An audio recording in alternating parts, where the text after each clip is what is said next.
علیہ وسلم ما من احد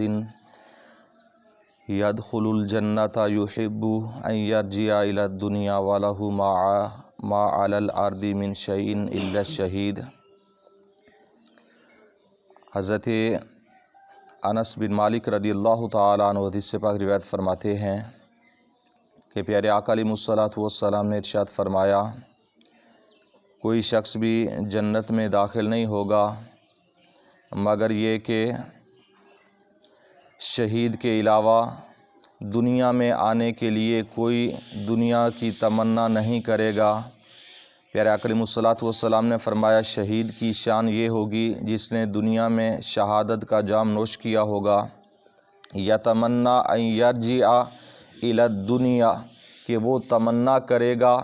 کاش کہ میں دنیا میں پھر لوٹ جاؤں، فیقتل 10 مرات، اور 10 مرتبہ پھر قتل کیا جاؤں، یعنی خواہش ہوگی اس کی کہ کم از کم 10 مرتبہ دنیا میں جاؤں اور شہید ہوں، اور پھر دنیا میں جاؤں پھر شہید ہوں، پھر دنیا میں جاؤں پھر شہید ہوں۔ تو پیارے آقا علیہ الصلوۃ والسلام نے فرمایا، جنت کے اندر پہنچنے والے تمام لوگوں میں سے کوئی بھی شخص دنیا میں آنے کی تمنا نہیں کرے گا سوائے شہید کے۔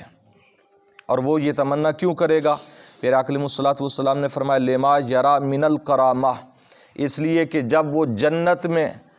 شہید کی عزت دیکھے گا، یعنی اتنا زیادہ عزت، اتنا زیادہ پروٹوکول شہید کو جنت میں دیا جائے گا کہ وہ بار بار شہید یہ تمنا کرے گا کاش دنیا میں پھر لوٹ جاؤں اور پھر اللہ کے راستے میں شہید ہو جاؤں۔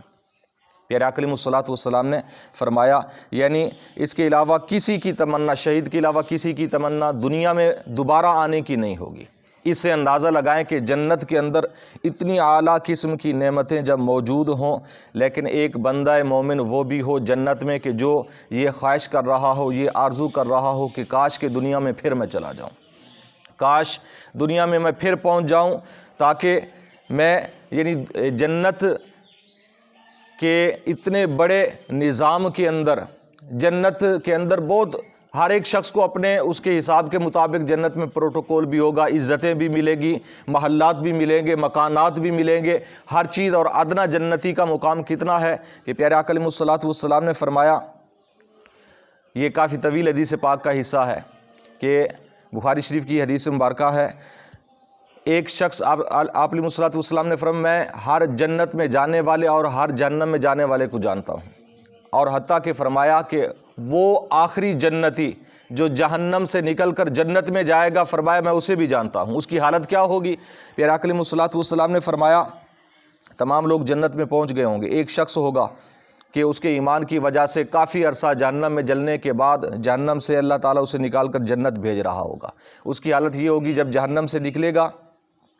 سرین کے بل چل رہا، گھسٹ کر چل رہا ہوگا، یعنی وہ پاؤں پر کھڑا ہو کر چل نہیں سکے گا، گھسٹ کر جب جنت کی طرف جا رہا ہوگا، یعنی جہنم سے باہر نکلے گا، اللہ تعالیٰ فرمائے گا، جاؤ تمہارے لیے جنت میں جگہ ہے، جنت میں داخل ہو جاؤ۔ وہ شخص جنت میں جانے لگے گا تو اس کے ذہن میں خیال آئے گا کہ جنت تو بھر چکی ہے، میرے لیے تو جگہ ہی نہیں ہے۔ تو اب اللہ تعالیٰ کی بارگاہ میں وہ شخص عرض کرے گا، اے باری تعالیٰ، اے میرے رب، جنت تو بھر چکی ہے، میں کیسے جنت میں جاؤں؟ پیارے آقا علیہ الصلوۃ والسلام نے فرمایا، اللہ تعالیٰ فرمائے گا، نہیں جاؤ، تمہارے لیے جنت میں ہے جگہ۔ جاتے جاتے پھر اس کے ذہن میں خیال آئے گا کہ جنت تو بھر چکی ہے، یعنی پیارے آقا علیہ الصلوۃ والسلام نے فرمایا 3 مرتبہ وہ یہ عرض کرے گا، حتیٰ کہ تیسری مرتبہ اللہ تعالیٰ فرمائے گا، اے شخص جا، تیرے لیے جنت میں اتنا جگہ ہے دنیا سے 10 گنا زیادہ، دنیا سے، یہ بخاری شریف کی روایت ہے، دنیا سے 10 گنا زیادہ تمہارے لیے جنت میں جگہ ہے۔ حال اب وہ شخص، اسے یقین نہیں آئے گا کہ میں اتنا بڑا گناہ گار سب سے آخر میں جنت میں جا رہا ہوں، یعنی سب سے کم مقام و مرتبہ اس جنتی کا ہوگا جو سب سے آخر میں جا رہا ہوگا۔ پیارے آقا علیہ الصلوۃ والسلام نے فرمایا، یہ ادنا جنتی کا مقام و مرتبہ ہے۔ تو اب وہ عرض کرے گا، اے باری تعالیٰ، تو پروردگار ہو کر، رب ہو کر میرے ساتھ مذاق کرتا ہے؟ یہ جب یہ الفاظ نبی کریم صلی اللہ علیہ وسلم نے فرمائے تو آپ علیہ الصلوۃ والسلام اتنا مسکرائے، صحابہ کرام فرماتے ہیں کہ ہم نے پیارے آقا علیہ الصلوۃ والسلام کے مکمل دانت دیکھے، آپ علیہ الصلوۃ والسلام مسکرا کر یہ ساری باتیں بیان فرما رہے تھے، تو وہ جنت میں جائے گا، اور آپ علیہ الصلوۃ والسلام نے فرمایا ادنا جنتی کا مقام و مرتبہ جنت میں اتنا ہے، تو یہ تو ایک ادنا ہے، تو جو اعلیٰ مقام پر فائز ہوں گے ان کا مقام مرتبہ کتنا ہوگا، اور پھر شہید کو بھی جو فضیلت ملے گی وہ تمام فضیلتوں سے زیادہ ہوگی، تمام عزتوں سے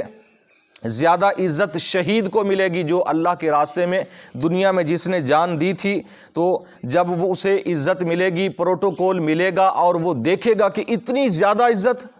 اب وہ تمنا کرے گا کاش کہ 10 مرتبہ بھی مجھے دنیا میں جانے کا موقع ملے تو میں اللہ کے راستے میں 10 مرتبہ شہید ہو جاؤں۔ تو یہ شان ہے اللہ کے راستے میں شہید ہونے کی۔ ویسے دنیا سے جانا ہے، حضرت عمر بن خطاب رضی اللہ تعالیٰ عنہ روزانہ تقریباً کئی مرتبہ اللہ تعالیٰ کی بارگاہ میں یہ دعا کیا کرتے تھے کہ اے باری تعالیٰ مجھے شہادت کی موت عطا فرما۔ یعنی دعا بھی، مرنا ویسے ہے، جانا ویسے ہے، اگر یہ موت جب آئے تو شہادت کی آ جائے تو پھر وارے ہی نہیں آ رہے۔ اگر یہ موت آئے اور یہ جان ہم اللہ رسول کے نام پر اگر دے دیں، دین کے نام پر اگر لٹا دیں، تو پھر خدا کی قسم دنیا بھی سنور جائے گی، آخرت بھی سنور جائے گی۔ تو حضرت عمر بن خطاب جیسے جوان بھی روزانہ اللہ کی بارگاہ میں یہ دعا کرتے تھے، اے باری تعالیٰ مجھے شہادت کی موت اور جنت البقیع مدینہ پاک میں مدفن عطا فرما۔ یہ حضرت عمر کی روزانہ کی دعا ہوا کرتی تھی۔ اللہ تعالیٰ کی بارگاہ میں دعا ہے کہ نبی کریم صلی اللہ علیہ وسلم کے وسیلہ سے ہم سب کو علم دین سیکھنے کی، سمجھنے کی، عمل کی توفیق عطا فرمائے۔ آمین بجاہ النبی الآمین وما علیہ الا البلاغ۔